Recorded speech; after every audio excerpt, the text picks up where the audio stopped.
go. We are live.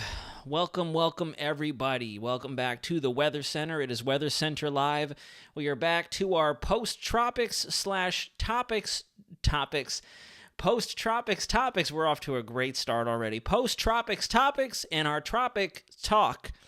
Once again, we'll be kind of doing a double-edged sword tonight. We're going to talk what we have going on across the United States, and then we're going to move into what's happening in the tropics since we have our latest round of climatology data, and we're going to go ahead and dig into all that fun jazz. We're going to really explore whether or not we're going to get some severe weather down here in the southeast, particularly the southern half of the Florida Peninsula, because I'll tell you the truth, folks, just as we have been discussing with this cutoff feature that's moving across, or will begin to move across the southern U.S., very, very tricky forecast. Very tricky. You just don't know what you're going to get in a mixed bag scenario like this when dealing with these cutoff entities. Thank you, everybody, for the wonderful birthday wishes in the chat. I really appreciate it. Zenful, thank you very much. Jacqueline, thank you. Mick and Marley, I appreciate it. We won't necessarily get tropical stuff in February. What we're going to be looking at, all_Z, if you're still even in the chat, is what our newest climo data suggests could be happening as we move down the road. I figured we would do these month-to-month updates and digest what new climatology data suggests, and then eventually we'll get a new update from CPC as we get into the middle parts of this month, and we can talk about that a little bit as well. Scrooge McDuck, I'm here for the 30th birthday bash live stream. Thank you very much for that. Kevin, thank you. Nerd Guru, good evening. Amanda, thank you. PM, thank you. Frosty the Snowman, Daniel, Betty, Rachel, thank you so much, everybody. It's a very special day. You only turned 30 once, and we're into a new chapter. One of my friends on Instagram told me, welcome to the third floor, and I love that so much. Welcome to the third floor. That's definitely true. I like it. Whole new decade, whole new chapter, and I'm excited to see exactly what we have in store for all of us, not only for my decade in the 30s, but for what Mother Nature has to throw at us over the next 10 years. I know that's a very long forecast, and I'm not even going to try to wrap my mind around what that could possibly look like, but you know what? I'm here for it. So the reason we're starting on Storm Prediction Center, now that we've said hello to a few of our viewers, Theodore Johnson, thank you very much. How close are we? Hey, Naz, I'm in the stream and doing a project while watching you, but happy birthday. Thank you very much for joining. I do appreciate it. Even as you're working on a project, buddy, I do thank you very much for that. Amanda, thank you for the $2 donation. I really sincerely appreciate that so much. It means the world to me. Mr. Florida Brian, woo, lightweight, baby. Nothing but a peanut. The good old dirty 30. Wonderful 30. Amen, I say to that. Thanks, guys, for joining tonight. So, SPC has actually slowly but surely been increasing the possibility that we could get some severe weather down in Texas. And, you know, I was on board with severe weather potentially for interior and eastern Texas. I do find it a little, kind of eyebrow-raising that they have us up to a level 2 threat now in central to southern Texas with the situation we have unfolding with a small little marginal threat for tornadic activity down there as well. Could be possible. Definitely could be possible. I do think that was one of the areas more susceptible to seeing some good buoyancy from the low levels intrude on our environmental conditions down there. And, the greatest possibility of seeing some ramifications of this upper low that's going to drift its way out of the Four Corners and Desert Southwest. Day 3, we don't see that translate over very much. They ramped up the threat for central Texas, and they just kind of carried over what they had previously early this morning through eastern Texas and along the extreme Gulf coastline of Louisiana, kind of in close to where Mike is, whereabouts to New Orleans area. I'm not too sure if he'll be joining us tonight. And then after that, again, day 4 through 8, predictability or potential just too low. They haven't highlighted anybody at all, so we'll see what happens. We'll definitely see what happens. We're going to do a little bit of investigating tonight. We'll kind of take you along for the interrogation, and we'll see what we can dig up together. PM, most high blessings, you for another year of life. Thank you very, very much, sir. You're very kind. Hey, y'all, and happy birthday, Nazario Wave Hype Nomad. Thank you very much. I appreciate you taking the time to join us. So this, before we go any further, I'm actually super pumped. And for those of you who watched my video earlier today, I mentioned this at the very start of the segment. I'm very hyped that, there it is, hyped, that weathermodels.com has brought in the NOAA blend of models. Let me go ahead and adjust the picture so you guys can see a little bit better, and I'll try to shrink it down a little. I actually have this zoomed in a little bit from my video earlier.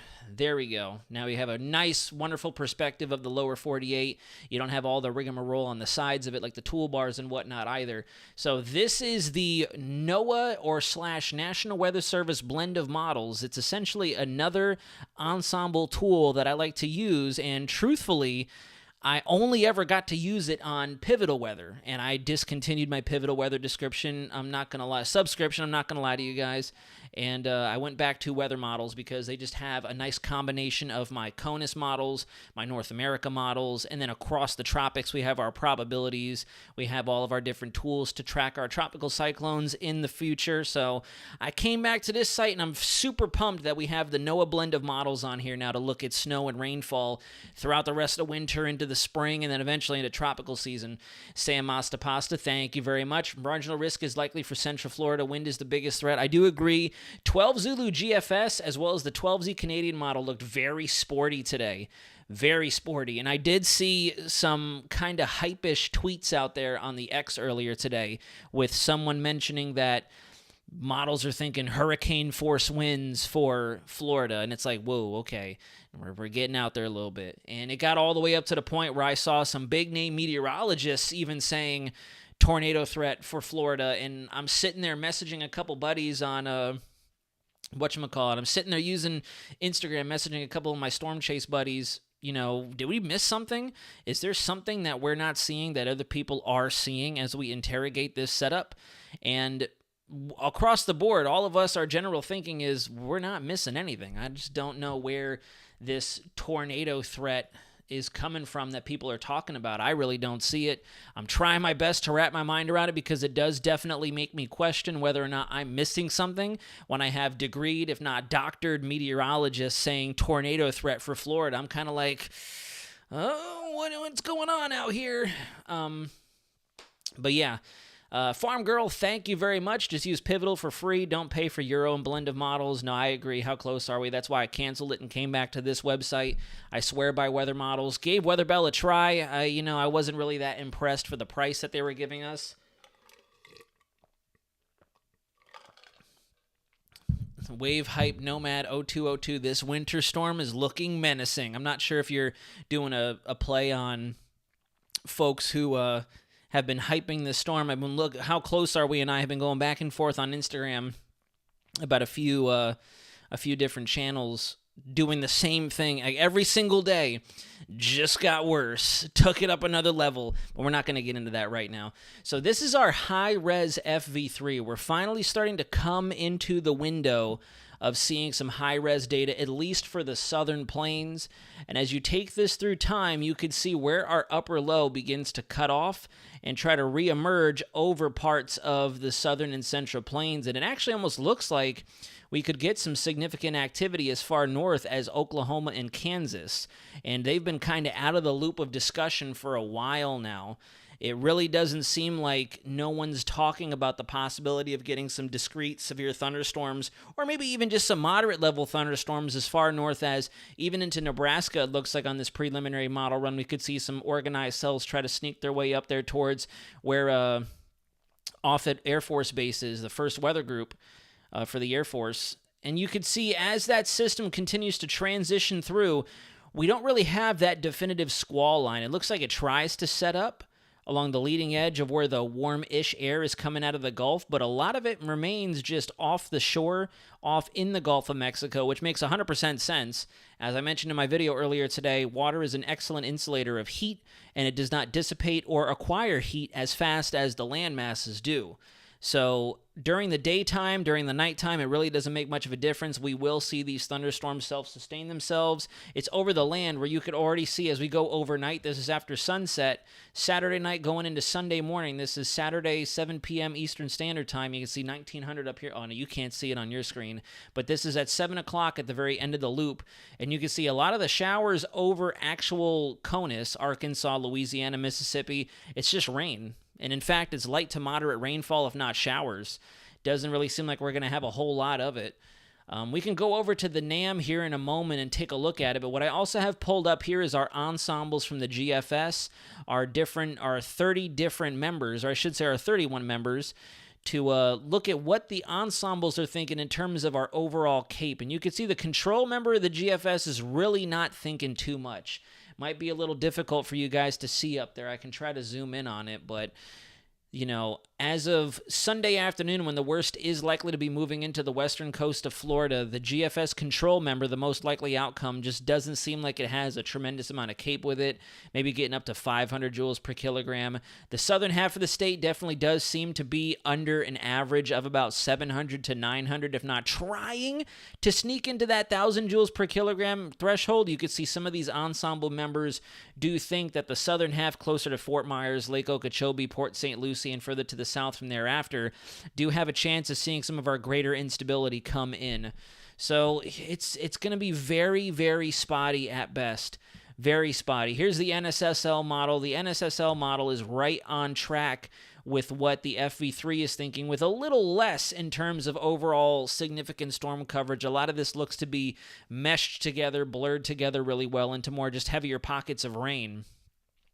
So, you know, the debate is still up in the air with these cutoff systems. It was honestly very, you know, I dare even to say absurd of me to say that by Thursday, Wednesday or Thursday, we'd have a clean, cut and dried look at this. I should have said Friday, if not very first thing in the morning. We'll wake up on Saturday. We'll have a better idea of what's going to happen, particularly down here. We can obviously start to get an idea of what's going to happen in Texas and the rest of the central and southern plains, because we are close enough in time to be within that 48 to 72-hour window. Travis Cranford, welcome in. Judy Tokos, thank you very much for saying hello, coming on in, and wishing me a happy birthday. I genuinely appreciate that. Ashton, good to see you tuning in for the Tropics Talk tonight. I appreciate it. Just lots of wind and rain going on, I think. For us, I do think a large majority of us are really going to see what ends up, you know, we're going to see widespread wind impacts for sure. And we'll get into that here in a moment. Here's our European model, 850 millibar flow. And, you know, it's not extremely impressive, but it is enough. It is enough of 850 millibar flow across the state of Florida to provide us with that nice shear component for whatever thunderstorms do try to pop up. You know, we'll see. It's really tough. This is probably the most conditional setup I've seen since trying to do these forecasts for you guys and jumping on YouTube, jumping on social media. This is rough, because this system completely disobeys the laws of thermodynamics. It's not a textbook or a trademark baroclinic jet-supported system. It's its own bubble of spherical influence at this point, and it's going to carry its own dynamics, and that's kind of what makes it a little bit more dynamic and volatile, even though we don't have those symbolic conveyor belts, definitive warm, cold sectors, poleward, equatorward of X, Y, and Z, and so on and so forth. The shear is there. I mean, granted, the shear has always been there because we're still in an El Nino. So, you know, it goes without saying the Nino is what's always going to help to intensify our shear component, especially as you get above 700, 500 millibars. The biggest tail, we'll switch over to College of DuPage here in a moment so we can take a look at some of the moisture parameters and continue to do some investigating. What about the gale warning that could required for the Caribbean this weekend? We'll get there. We will definitely get there. We're going to talk Caribbean. We're going to talk tropics here in a little bit. We're only 13 minutes and 32 seconds into the live stream. Maya, thank you very much for joining us tonight. Good to see you, and thank you very much for the happy birthday wishes. I do really appreciate it. Maya has been somebody I've been chatting with on TikTok, a nice, lovely supporter of mine, going back and forth about all the weatherisms and discussing whether or not we're going to get severe weather down here in the Sunshine State. And, you know, I still don't think so. My gut tells me no, but yeah, we're going to keep digging. We're going to dig a little bit. As you guys can see, I'm not opening up the spoiler alert just yet, but I have all of our tropical data and all of our new climo data here for us to digest together. I got the CFS and the CANSIBS data up. We'll get there here in a moment. Let's go ahead and switch on over to College of DuPage and see what we can kind of dig up from there. Let me just go back to my OBS and make sure that this is okay for you guys to see. Oh yeah, there we go. Perfect. We're in the ballpark. You guys can definitely see. Okay, so we're on the 18Z GFS.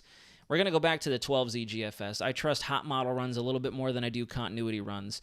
And we're going to go to convective products. Let's take a look at our ML cape. So ML cape, you can see a lot of it stays capped off. A lot of it will remain capped off for a large majority of the southeast because of that cold and dry air mass. I have been reading the discussions from SPC, and they truthfully do think we do have a shot at severe weather, but this is one of those instances where we really need everything to line up perfectly. I mean, we haven't had anything perfectly line up with every system that has come through. So I really don't see how we're going to win the lottery this time and suddenly get everything to perfectly come together all at once. But, you know, Mother Nature decides to play very cruel tricks on us sometimes, and you're not perfect. Nobody's perfect out there, no matter what the model data may say. It could bust you right in the face within the last 5 minutes of a forecast. It's happened to me before. I've busted on forecasts in the past and have the right forecast reviews for bases and other stations I used to forecast for during my time in Air Force weather. You can see here, though, after the main event is where we get a little bit of our untapped ML cape. And the ML cape tries to make a run for that 800 to 1,000 joule per kilogram threshold. This is our mixed layer cape, so this is a bit more realistic in terms of how much mixing we're going to be having going on in the environment. You can also see that the model does a decent job of highlighting the wind flow that we could have in this area. And one piece that I do like about College of DuPage is if you mouse over, you can see the exact totals here. Like just off the west coast, we have 112 joules per kilogram of cape, a little bit of a capping mechanism of 14 joules per kilogram of SIN, convective inhibition, that energy that keeps that buoyancy from rising and being activated, if you will, triggered. You have 55 knots of shear out of the west-northwest, and then as you get a little closer to the state of Florida, that shear drops off a little bit. Our shear kind of stays up right about where Idalia had hit earlier last year. And it looks like the highest values, according to this model, are about just underneath 700 joules per kilogram. But again, if I were to come over to the simulated reflectivity, that kind of takes place after it's all said and done. This is 21Z, and this is about the time frame that the model was thinking we could have our greatest amount of buoyancy over Florida. And you can see the leading edge of the squall line, if you want to call it that. The leading edge of the precip shower thunderstorm field is already off the west or the east coast, excuse me. And we have our low beginning to deepen. I did think that 700 millibars looked very impressive, though, at 12 Zulu for sure. Look at this. We have at least easily 50, 60 knot winds at 700 millibars. And the main reason I bring this up is because if we do see our lapse rates become untapped, well, I should say if we see our atmosphere become untapped, we rid the inversion that we are likely to see set up in the morning, and we can uncap those winds and allow them to mix down to the surface, coupled with the pressure gradient force around this system at the surface. I'll switch back over to our mean sea level pressure and precip. You know, I mean, it's kind of doing its thing. 989 millibars, you know, that's comparable to a strong tropical storm. I don't know where the gentleman on Twitter earlier today was saying hurricane force winds. This is, but, you know, it's trying. It's doing its best, this secondary triple point cyclogenesis, as it's called. Joules per kilogram is essentially, if you want to keep it as simple as possible, it's just the unit of measure in terms of how they rate this energy source. You know, joules is just the unit of measure, and CAPE, convective available potential energy, is, as the name implies, potential energy that the atmosphere has in store.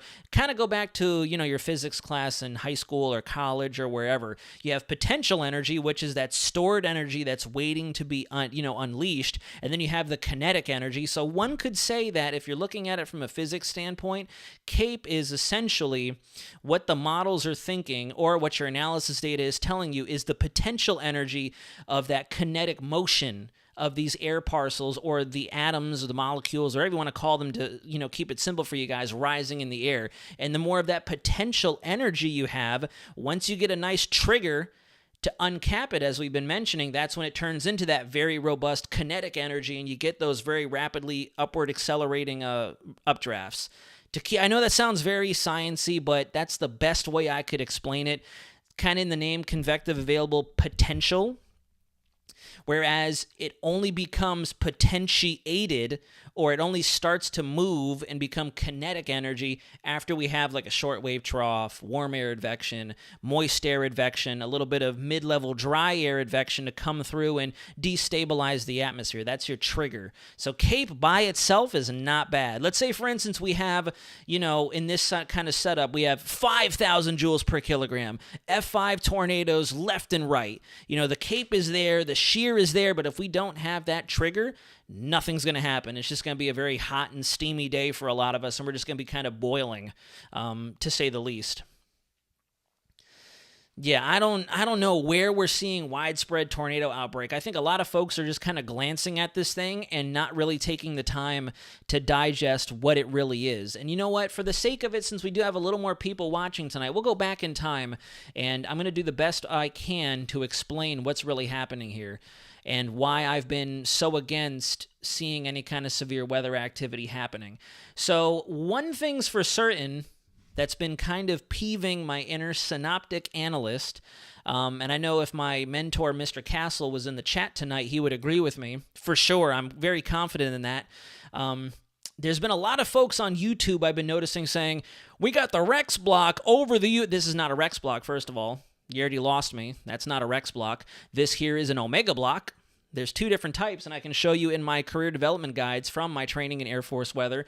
You have two different styles of blocking patterns, and as I so eloquently put it in my video yesterday, this is like an I-4 traffic jam in the atmosphere. You have a giant blocking ridge. You basically have a rollover accident in the middle of your I-4 interstate in the middle of the upper levels of the atmosphere. This is your Omega block, and what's going to eventually end up happening is a cutoff low, something totally different than what we've seen. We have not seen a cutoff low all winter time. We've seen upper level lows, totally different because they've still been jet supported, and they've actually created what are called baroclinic systems at the surface. This is going to be 100% barotropic. And if you guys remember my discussion kind of explaining the difference between baroclinic and barotropic, let me pull up my Epic pen and I'll draw it out for you guys. Make sure you guys can see. Let's go back to the beginning, or let me clear this. How can I do this? Anyways, I'll just kind of draw it where you guys can see it. I'll use black ink. Let me get this out of the way. So, well, let's say, for instance, I'll go forward in time. We'll kind of use this little low as an example. Can you guys see that okay? Here we go. So, if it was a baroclinic system, what that means is we have a different temperature gradient through it. We have, what's a great way to describe it without getting all into the sciencey jargon of it? Like, essentially, we have temperature contrast running through it. One side of it is going to be colder or warmer than the other side of it. It is not a uniform temperature inside of it. So say, for instance, our upper low right here was baroclinic. We would have a gradient of temperature lines like this running through it. It's carrying a line of baroclinicity or different temperatures. It's moving different temperatures, different air mass in the air. We're transitioning from one temperature to another. That's a baroclinic system. The difference here, and this is maybe what a lot of people are thinking this is, because, they see the squall line on the precip models. They see, the warm sector and all that trying to establish itself. They see the winds, and they're thinking, yep, jet-supported low baroclinic system. This is easily tornado setup, shear, hail, look out, but that's not the case. What happened here is you can see in this upper level pattern, you see how our shades of yellow are back here. Shades of yellow are all running through here. But then we suddenly have this random bloop, this little bubble down underneath our ridge. This here is now the Rex block. Earlier, it was the Omega block where we didn't have any breaks in the jet. Now we're into the Rex block where we have an anticyclone or a high ridge over or to the north of a low height center, differing temperatures, differing air masses, although the one over the south is modifying at a slower rate. And so what this is doing now as a barotropic system, it is a totally uniform system like this. Kind of looks like a bullseye. And if we were to switch over to our thickness lines, you would see that plain as day. And so the reason I'm having such a hard time riddling this whole severe weather threat, and I tried to elaborate on this in today's segment, is typically, we got lucky with this. We did. We've been getting lucky all winter time. We got lucky all hurricane season last year. I feel like that bubble of, is going to burst any moment now, but usually with cutoff lows, especially if they happen during the spring or the summertime, they can be very dangerous and a whole nightmare not only to analyze but to forecast for, because typically you have that cold polar air wrapped up in the upper levels of this system at 500 millibars, maybe trying to bleed down into 700 millibars. And since this system's kind of doing its own thing, it's not really playing by the rules because it doesn't have any significant steering current with it. It's not with the main branch of the jet. It's underneath a ridge where there's nothing involved to kind of beat it up and move it around and bully it in a certain direction. It'll just kind of do whatever it wants and typically hang out for an extended period of time, and you get a lot of flooding with this. And once that system begins to traverse over a warmer area from which it does not, doesn't originate from, it's not its similar source region, that cold air is going to want to plummet down to the surface and replace that warm air just, because of basic physics again. Cold air is heavier, warm air is lighter, so as they interact, it's going to try to do a mix. It's going to try to capsize immediately and change that. Now, obviously, as we know, with that sinking downward movement on the backside of it, we're going to get a lot of lift on the front side of it, and that's what creates just widespread severe weather. And in this case, if you think about it, as we move through the weekend, especially through Louisiana, northern Louisiana, Mississippi, Alabama, Georgia, and into the Carolinas, people have been hyping snow with it, so obviously we're going to be cold. It's not like this system's going to go from a polar area to a Caribbean area with 80, 90-degree temps, so that in of itself already tells me we're probably going to be too stable for a lot of this stuff to take place, but some people are still sold on it. Some people are still very well sold on it. If we come back over here, you look, this is our overall mean sea level pressure and precipitation. And another thing that I do think a lot of people dork up, and I'm noticing this trend also, and it's been dawned upon me, is when people use the MSLP and precip for almost everything, what they fail to realize is this is not simulated reflectivity. This is not what the storms are going to look like. What this is the model showing you where we are likely to see precip based on the amount of moisture that the model is picking up on. Because you see, this looks fairly aggressive. It looks like strong storms for the Big Bend. It looks like Panama City could get another severe thunderstorm, but then you switch over to the convective precip and look at the difference. See that? This is how much of that could actually be convective or thunderstorm producing, etc. in the storm. Big difference, night and day. Doesn't really look like much of anything. If I were to bring this up in a brief and say, guys, look out, convective precip, this is big, everyone would be like, dude, what are you talking about? There's nothing there. This looks like light rain, if not drizzle. Big difference. That's why even during the hurricane season, I used to get kind of flustered sometimes watching certain videos because they would only forecast using MSLP and precip. They wouldn't look at anything else. And I'm like, well, guys, you got to top to bottom, you got to show the big picture. You can't just say this is what's happening and that's it, because that's not going to explain. You're only looking at maybe 1% of the 99% of the equation. West of us was not fortunate. Bay County tornadoes and situation. Oh, we're talking about Adalia in the chat right now. I don't know if anyone's even paying attention. Shooting howdy, all. Happy birthday, Naz. Mick and Marley, welcome in. Kevin Rivera, I did notice you joined, as well as Corbin Butler. Hi there, welcome in. Clint, thank you so much for joining us tonight. I appreciate it, guys. So yeah, the vote is still out on whether or not we're going to get severe weather. And let's see. What is this? I haven't looked at the supercell composite at all. What is the supercell composite? Oh, yeah. I mean, meh.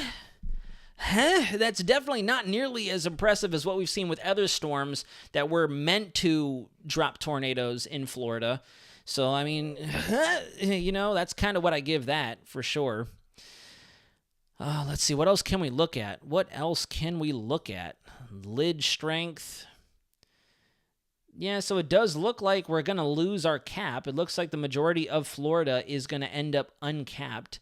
So a lot of these models I've been pulling up, you guys have not seen them. No one really briefs them. I don't think a lot of people out there on YouTube, unless they're already an acclaimed meteorologist, uses them very often. We used to use models like this all the time when I was in Air Force weather, doing either our point-based forecasts or whatchamacallit, large-scale forecasting for certain regions we supported.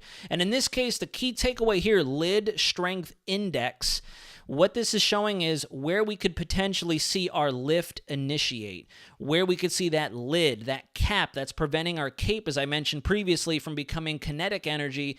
It's still potential energy. This is showing us where that lid will kind of come off the pot, and we'll let that water start to boil and the steam start to rise.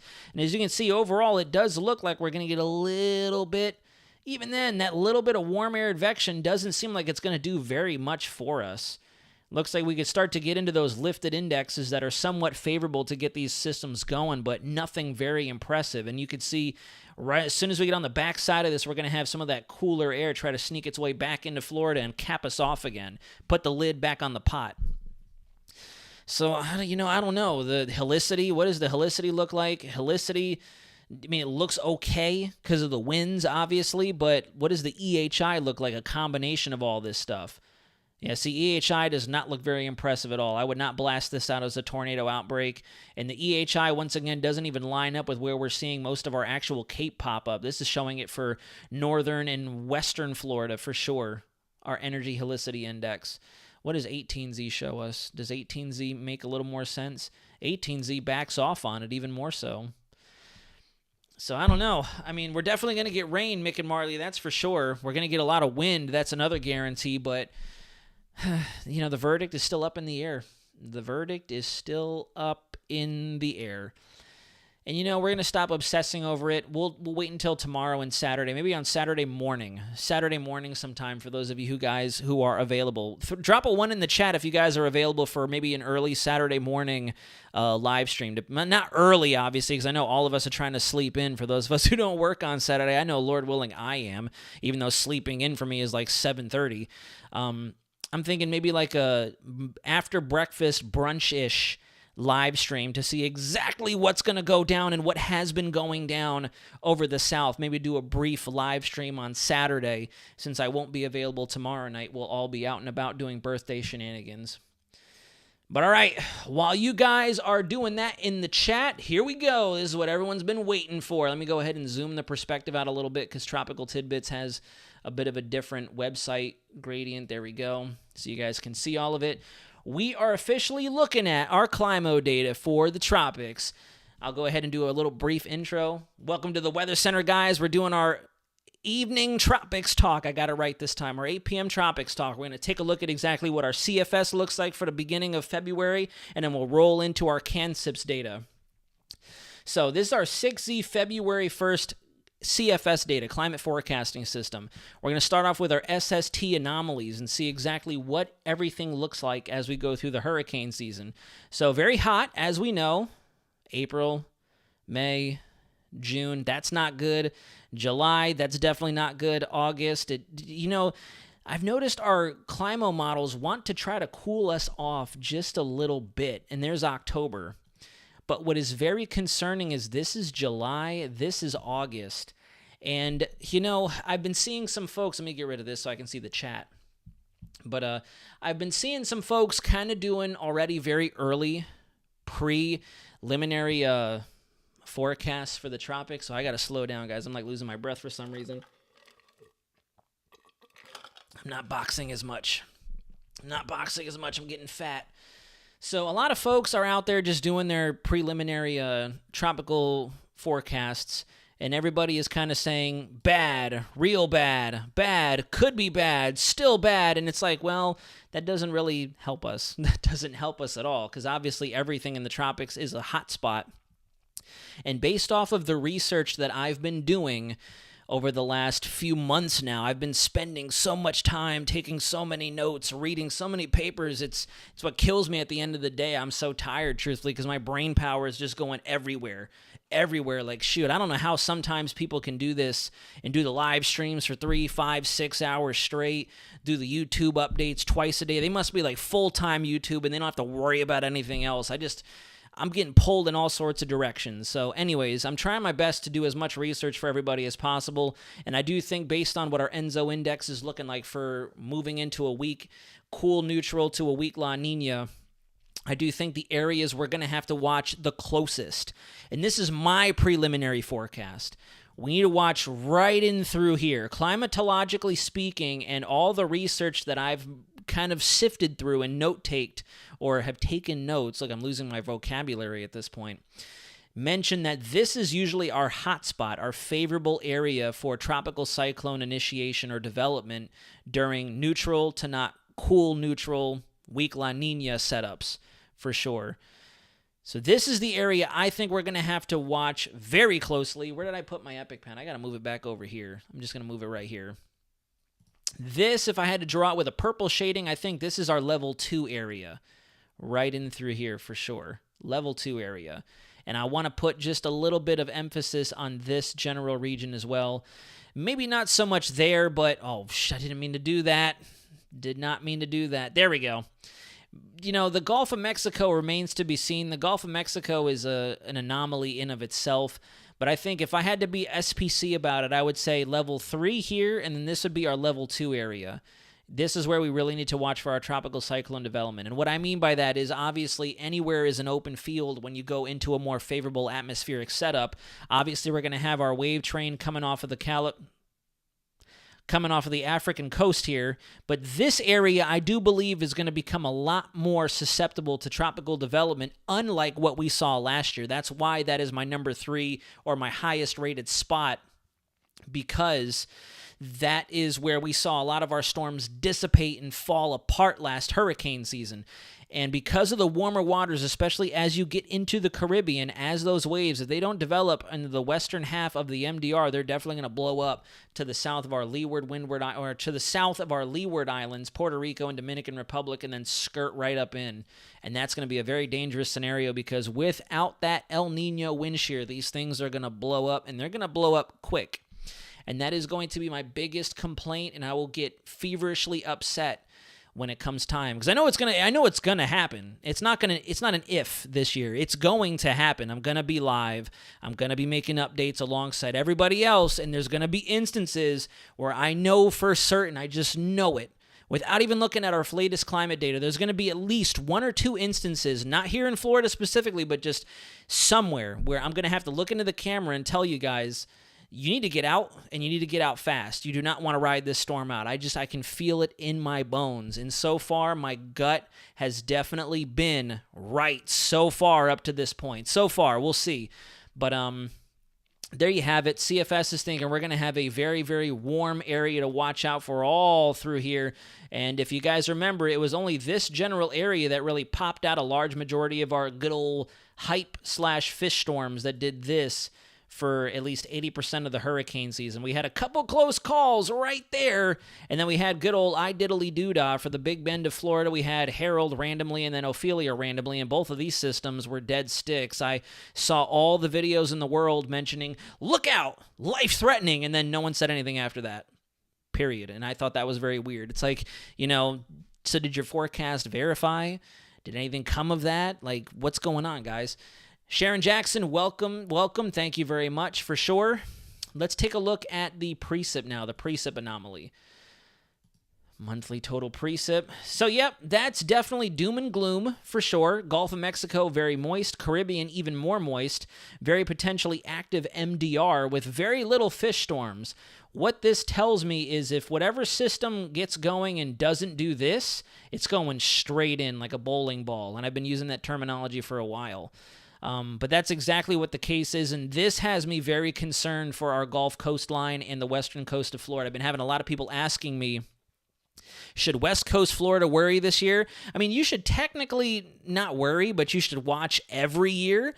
But in this scenario, I would say, if weather tends to worry you, at least it's a justified worry, whereas last year, not nearly as much. So CFS for February is still showing a very, very, very active tropical basin. It looks like June is going to get started early. We could have a lot of tropical moisture getting going out there, which also leads me to wonder, where is our African dust plume?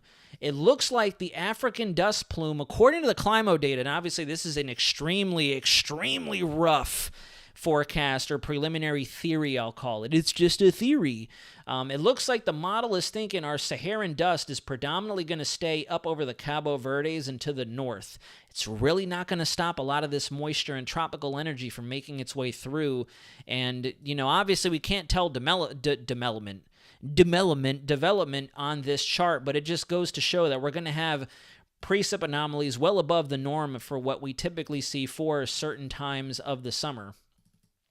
And then here you can almost tell without a doubt that Saharan dust is going to go away, and it's going to be completely open season for the tropics as we get into peak September, and then even October looks like we could have some really, really good systems still trying to make a move through the Caribbean, trying to make a move for the Bahamas, Florida, some trying to scrape the coast right up along the Gulf Stream water. This is just theory. This is definitely just theories, guys. But I'm definitely not liking the trends. Definitely not liking the trends. And the reason I'm not liking them, deep down, I love this because this means we actually have something to talk about as opposed to last year. Everyone was talking about how tropical waves were terrifying and were like Michael Myers coming at you out of the tropical region. This year, it actually looks like we're going to have stuff to really closely scrutinize and get ready for.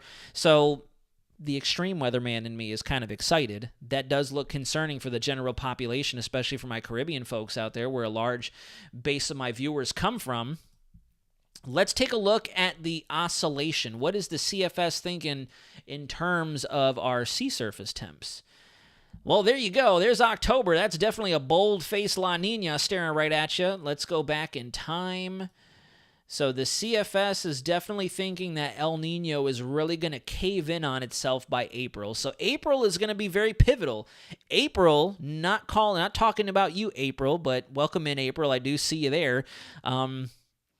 April is going to be a very, very, very pivotal month for a lot of things. April is also going to open up spring for the lower 48. That's when our tornado season really starts to ramp up. You can almost call it peak tornado season for a lot of us in the United States. And we're really going to have to watch very closely because April is also going to tell us what the tropical season is going to look like. And truthfully, if we get to April and we can very well see that our ENSO index is coming down very quickly, we can see that our El Nino is very rapidly approaching that neutral threshold, then it's game on. I mean, honestly, I don't care who out there tries to say we're hyping and fear-mongering. I mean, I'm just telling it like it is. If I see El Nino dying out, regardless of anything else, I'm going to be like, yep, it's time. Let's get ready. This is going to be bad. If we thought last year was busy, it's going to be open warfare out there in the tropics for sure.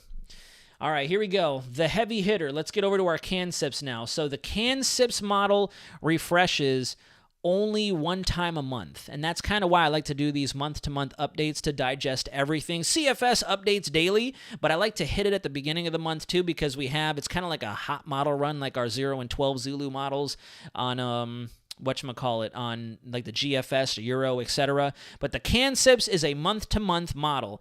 So this here, I told how close are we as well on Instagram earlier. I have not looked at this. I decided to go ahead and save the suspense for this live stream. So what you guys are going to see is classified material, and we're going to have to be neuralized immediately after this. I'm just kidding. No, not for my Men in Black fans out there. But no, this is all going to be brand spanking new. We're going to kind of react and commentate on this as we move through together. We're going to look at SST anomalies first. So here's February. There's March, April, May, June, July, August, September, October, November, and then we finally start to go back to normal again, it looks like. Try to go back to normal again. We're still going to be warm across the Gulf of Mexico by the time we get into January 2020. Oh, that's actually, you know what? Look at that. We're actually starting to see into even next year. So the rest of this year is going to be very interesting. It's going to be very interesting to see what these climo models think and how they operate. But there's August. Again, it's kind of the same general area if you look. That's why I'm really watching this region here. That's going to be the game zone. That's the end zone right there. We're going to have pop-off stuff happening over the Cabos and, long track systems and then some nightmares that may suddenly spawn in like an NPC in the Gulf of Mexico. But this area right here is where I do believe we're really going to have to watch for those Mike Tyson-style heavy hitters. And of course, we'll really have to watch closely at what our shear and our environmental conditions do in the upper levels to determine if we're going to see some explosive cyclogenesis or everyone's favorite catchphrase, rapid intensification in the Gulf of Mexico, because that could get very nightmarish as well for our folks who didn't see anything last year. I really do think Louisiana and Mississippi are going to have to watch closely this year. I have that feeling. Nick, Saiyan Energy, welcome in. Thank you very much for joining us. The family is doing well, and I'm doing my best to enjoy my Thursday, enjoy my birthday. The shenanigans are going to have to hold off until the weekend, though, because duty calls, and I got work and other college work to deal with as well. I can believe it. Yeah, definitely. I can definitely believe it. The thunderstorm activity in New York, for sure. All right, let's see. Now for the main event. Let me go back to the beginning. Let's go to our precip monthly total anomalies. So this makes sense. We have a lot of activity that's projected to occur over the west and central CONUS. The southeast is still getting some pretty good rainfall associated with El Nino. And then look at how as early as April, we're going to start to see the tropical Atlantic begin to wake up. Obviously, this is very close to the equator. This is not a huge concern. We could possibly see some really good onshore flow for the Guianas out there in South America, trying to get up towards our windward islands. And then there's May.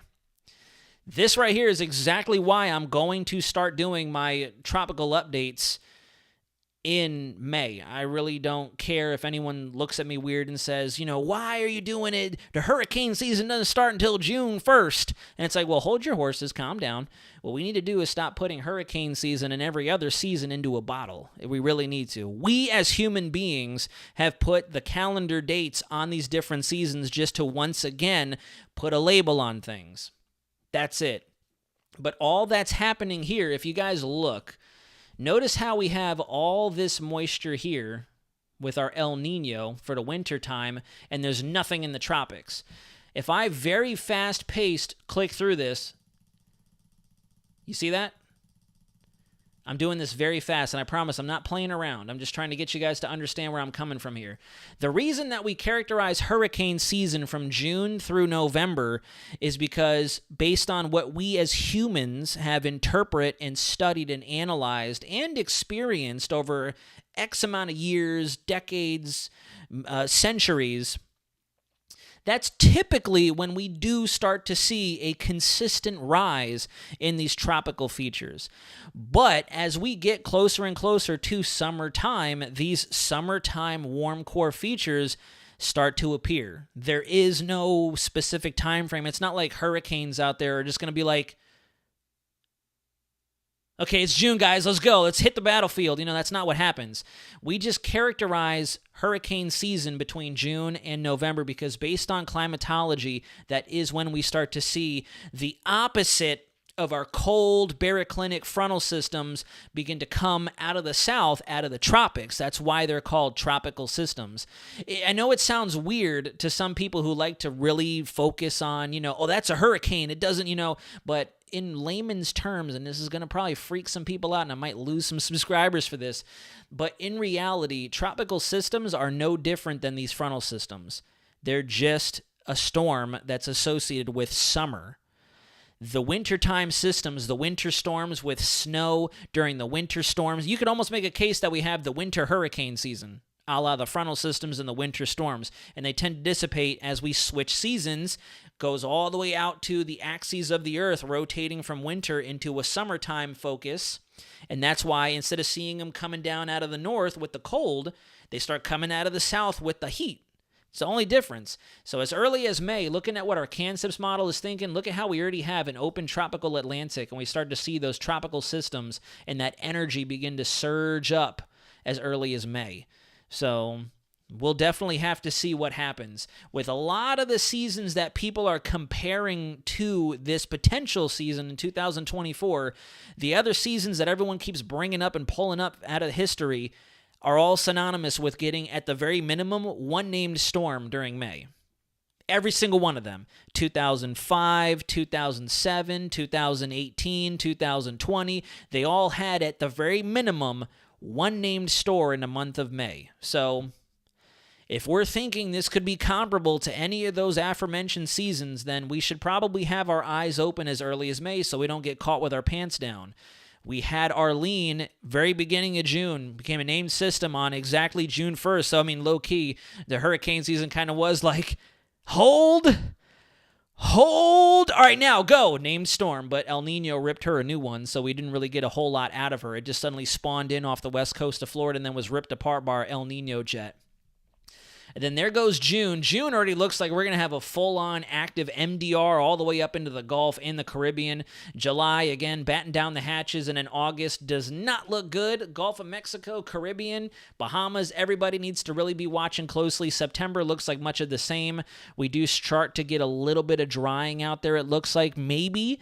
And then October looks to be just as busy. November and then December could even be a late ending to the hurricane season, like some people were hyping in whatchamacallit, in 2023. Some people were saying an extension to hurricane season. So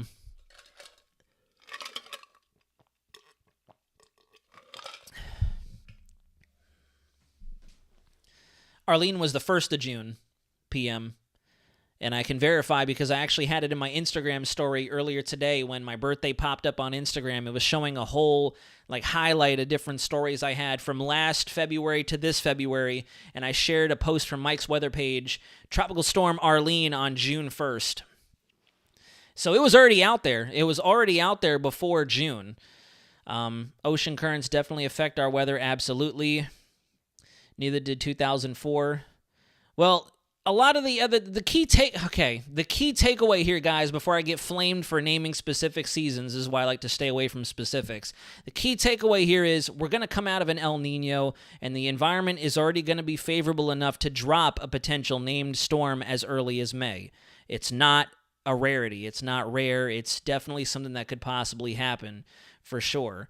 So that's why I'm going to be starting my preliminary forecast as early as May.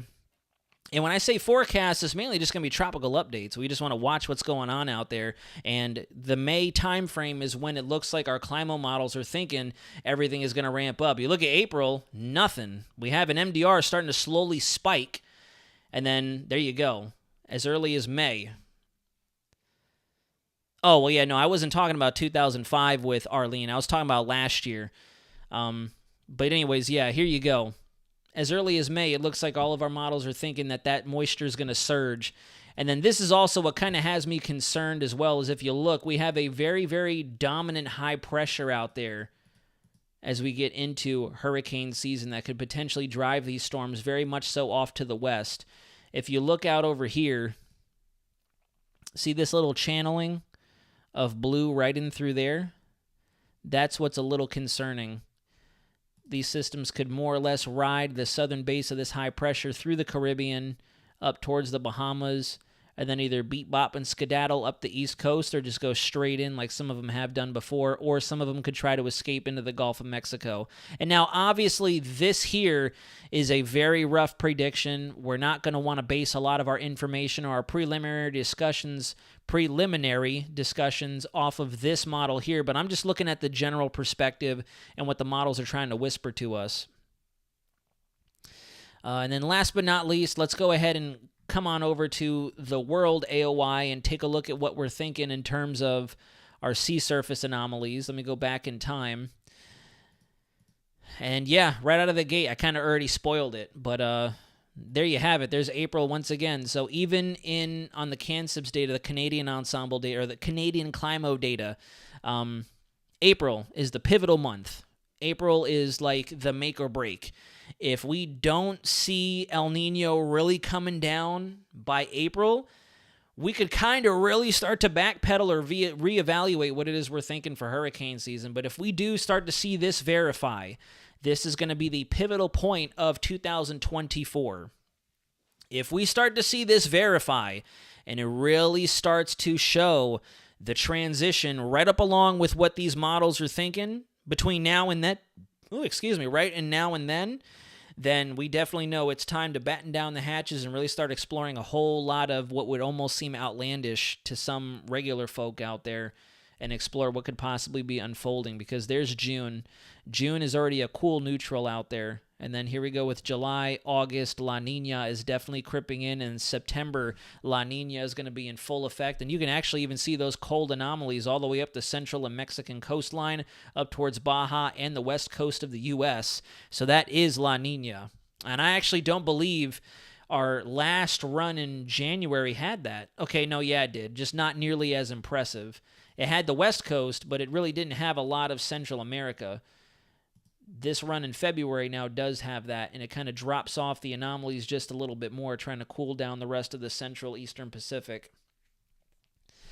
And for anybody out there who wants to kind of argue, if anybody out there does mention tropical Atlantic or talk tropics with other folks, friends, family alike out there, and they get mad at you saying that you're going crazy and off the chain talking about tropics, I have seen it. There are those people who naturally want to mention the tropics and start to discuss it, especially during these slower weather periods, and you have those classic comments, we're not even out of winter yet and you're already hyping the hurricane season. All I'm going to do is do this. We're going to go from February 1st, 2024 to February 1st, 2023. Spot the difference.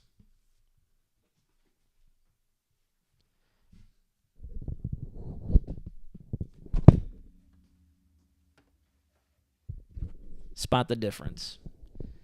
That's why a lot of us in the weather community are concerned, because it's going to totally go upside down in terms of what the climo models are thinking. This was our El Nino August 2023. This is our potential La Nina, if not cool neutral, 2024. So that's why we had a little bit of a mic drop moment right there. Night and day difference, but folks, with that being said, we're going to go ahead and start closing out the live stream. I hope we've answered a lot of your questions, not only for the South, but also we talked tropics for a little bit. It was a very productive conversation with the tropics. Later this month, we'll get some new Climate Prediction Center data. I believe that releases around the 17th, if I'm not mistaken, between the 17th and the 19th. And so we can start to digest that a little bit and see what they're thinking. Because, oh yeah, wait a second, hold on. Let me go, I just realized, because we can finally see at least as far as January. I want to see what the model is thinking, if La Nina is going to hold on. Yeah, look at that. We get even more of a La Nina spreading through the Pacific into January 2025. So we are definitely going to have a weak to moderate La Nina wintertime this upcoming winter season. Look at that. Night and day difference. Night and day difference. If I go back to the beginning, look at that El Nino for February 2024, and then look at January 2025, a complete reversal. Complete reversal.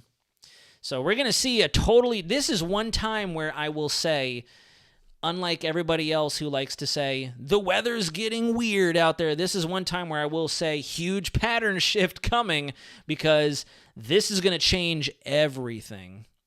It's going to change everything. That's how much of an impact the Pacific Decadal Oscillation has, the NAO, and especially the Indian and Pacific oscillations have on global climate just impacts and influences. This would be a pattern change. This would definitely be a huge pattern change. And to answer your question, where was it? Will it be cold for us in Florida? I do think the cold weather is going to come back. It's up in the air as to whether or not we're going to see the Arctic plunge come back down. It does seem like our models are a little hesitant to bring it back down out of Canada, but we are going to have some cold air poised up there to come down one more time as we get just beyond Valentine's Day. That's my forecast, my 2-week forecast. I think right around Valentine's Day we'll be gearing up for another cold invasion. It released on the 15th of February, so the week of the Super Bowl. Dang, it's going to be a big week in the middle of February then. We got the Super Bowl, we got the new CPC data. I'm going to the Daytona 500 out here in Florida, which I'm very excited for. This will change everything. You know what? I should be the first one to make a video about that. And I bet you 10 to 1 I'll probably end up getting in trouble, because we're not talking about something happening in a week or two. We're talking about something happening in January of next year. This will change everything with a thumbnail like this. Or, all freaked out. I bet you 10 to 1 I'd get so much hate and flack for it. But there you have it, folks. It's going to be a very exciting year, in a good and a bad sense. We're going to have lots to talk about. And you know what? If the Lord blesses us with the amount of viewage that we got during last hurricane season, because I remember during our Hurricane Tammy coverage, we got up to over 1,000 viewers at one point. We had about 1,000 people in a live stream with us talking Hurricane Tammy as it rolled through. And that was when YouTube got pissed at my channel because we were getting so many new subscribers that it actually audited the channel and kicked a bunch of people off. I still can't believe that.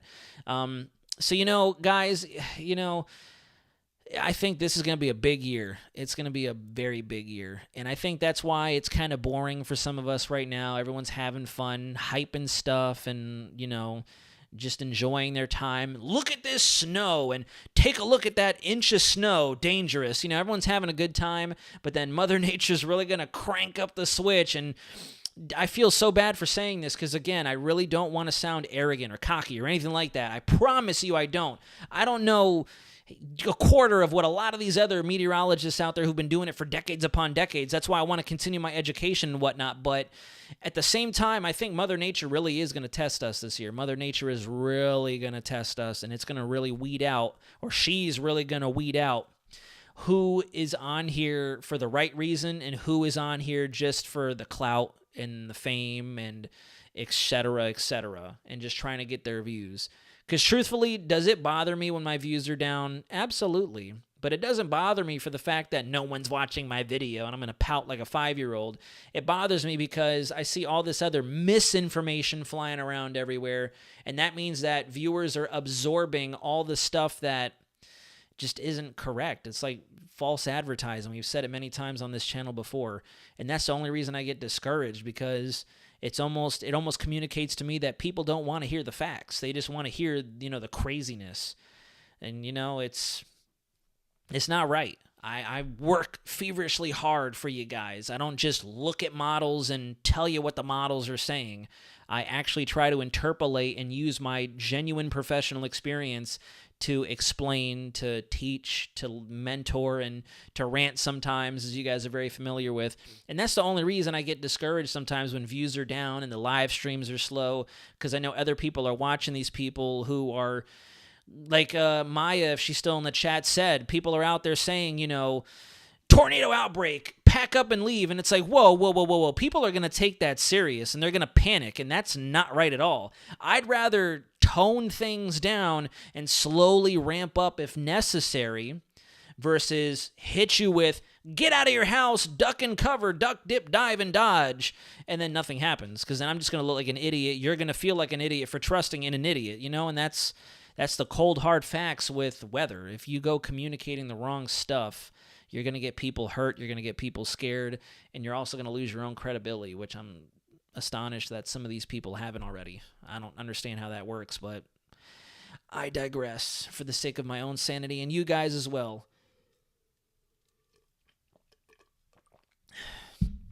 But yeah, Mother Nature's really going to put us to work this hurricane season, and even the summertime, just in of itself. I think summer is going to be very extravagant as well.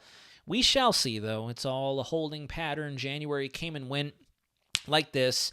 My birthday is going to come and go like this. And next thing you know, it's going to be hurricane season. We're going to be gearing up for all sorts of stuff, and I'm going to be throwing myself headfirst into whatever comes our way. But alrighty, folks, we're going to go ahead and crack down the live stream. We're going to close out the live stream. What am I even saying at this point? It has been boring lately, but in the next 2 weeks, things will start to spike up again. I do agree, especially if the hurricanes are crazy, then yeah, you'll get a ton of subs. I don't like the false hype of so many channels. People stop taking things seriously, and that's when how people get hurt. Shame on them all. I agree, Mick and Marley. I know exactly who he's talking about. There's a lot of people I'm talking about. There's a lot of people who keep using the same titles in their video, and I don't know how they keep getting away with it. This just got worse. And then it could be, like, even today and yesterday, my TikTok updates were the rainfall and the total flood potential for the South just continues to go down. And it has. Now we're looking at mainly like about an inch to an inch and a half across the board. And I still see, this just got worse. This just went up another notch. And it's like, but where? And no one catches on to it. But thank you very much, folks, for the happy birthday wishes. I do genuinely appreciate it. It means a lot coming from you guys, especially as we've built this weather community. We're still a bit of an intimate group on here, but we're slowly but surely getting to where we need to be, and I'm going to continue to get myself to where I need to be to better communicate all the weather material that I physically can to you guys before the big one does roll around. Happy birthday, and you rock, dude. Sam Mastapasta, thank you very much. And Kevin Rivera, I do agree. Hopefully everyone is at least cognizant. I hope everyone at least kind of, is situationally aware of what could possibly be coming. It never hurts to just keep an eye open. And that's all I'm trying to emphasize, is we do need to just keep our eyes open, and that's about it. We don't need to go hitting the panic button or freaking out, because we just don't know until we know. And we're not there yet. Zenful, thank you very much. You're very kind. I do appreciate that. Your channel is enjoyable, and chat too very welcoming and awesome. We do have a very nice chat, that's for sure. We do have a very nice chat. Everyone kind of conversates with each other. Everyone talks with me. We all talk to each other, and that's exactly how I envision it, for sure. It's awesome. That's exactly what I want with these live streams. Remember that one dude got mad because we were just talking, and it's like, well, the videos are where the forecasting comes in. These chats are just chats, and we look at the weather together. Brooke Ward with the $20 donation. Thank you very much for that. I appreciate that so much. That's dinner for sure, easily. Or that's a Dave & Buster's visit. I've been waiting to go to Dave & Buster's for months. Actually, have I been to Dave & Buster's since I've moved back to Florida? I don't think so. So you know what? I think I'm going to Dave & Buster's on Brooke. Thanks to you this evening. I'm definitely going. Definitely going. That's a $20 game card right there. I'm not even joking. I'm going to embrace my little kid, even as a 30-year-old man now. I love me a good arcade night. I have my best friend Andrew coming to visit later this month on the 22nd, and we're going to go to Fuel Fest out in West Palm Beach, and him and I love our arcades, so maybe him and I will also hit it up later this month. And for anybody in the Orlando area, not even joking, for anybody in the Orlando area or down in West Palm Beach or up near the Daytona 500, if you're in the area, drop me a line. I'm not opposed to that at all. I'm not going to pretend to not know you or be a stranger. I can guarantee that. So if anybody's out and about, middle of February for the Daytona 500, for the Super Bowl, for down in Dave & Buster's, oh yeah, of course, Nick, absolutely. We all love our games. We're never going to lose that part of us for sure. But yeah, of course, Alex Baller, I would never forget you. I never forget any of you guys. That's why I always mention how I don't see a lot of recurring viewers in here sometimes. I guess not, yeah. That guy's never been on your channel before. More than likely, yeah. And no, nothing against them. A lot of other folks, when they host these live streams, they don't interact, they don't talk, they don't chat. So I get it. I definitely get it. But that's not how I want to run these forums. Obviously, when it's business time, it's business time. But, in the chats, most of the time, it is what it is. We're just having fun. But alrighty, folks, we're going to go ahead and officially close out the live stream before I go on another long-winded tirade. Thank you very much for watching, folks. Thank you very much kindly for the wonderful birthday wishes. You guys have made it that much better, and I can't wait to celebrate this weekend, and I'll be thinking about you guys, and I'll look around at doing a live stream on Saturday morning so we can get one last discussion on this cutoff low in before it blows over and we see what Sunday has in store for us. Who knows? We might have a last-minute activate chase mode, and we'll see what happens. To be determined. There's a lot to be determined, but we'll talk about it again very, very soon. Drop me a line on my X, on my TikTok, on my Instagram if you'd like daily updates from the channel. I probably will be taking a break from YouTube tomorrow because I'm working an early shift. I got to clock in at 9, so I'm not going to have much time between a workout, breakfast, tending to the house, and then clocking in so I can get off early and actually go out to celebrate my birthday a little bit. So we'll probably be a little slow on the YouTube tomorrow, but then we'll be back in business Saturday and then full swing again next Monday, and we'll kind of see what Mother Nature has up her sleeve as we get towards the middle portions of February and approach Valentine's Day. But I really hope you guys have a wonderful rest of your Thursday, and I hope you start the weekend on a high note tomorrow night as we roll out of this work week, the first Friday of February. Thank you all again for the birthday wishes, and Brooke for that spectacular $20 donation. It genuinely hits me right here, and I can't express that enough. Words do not communicate it enough, but I genuinely mean it, guys. And until next time, this is Weather Center Nazario, signing out.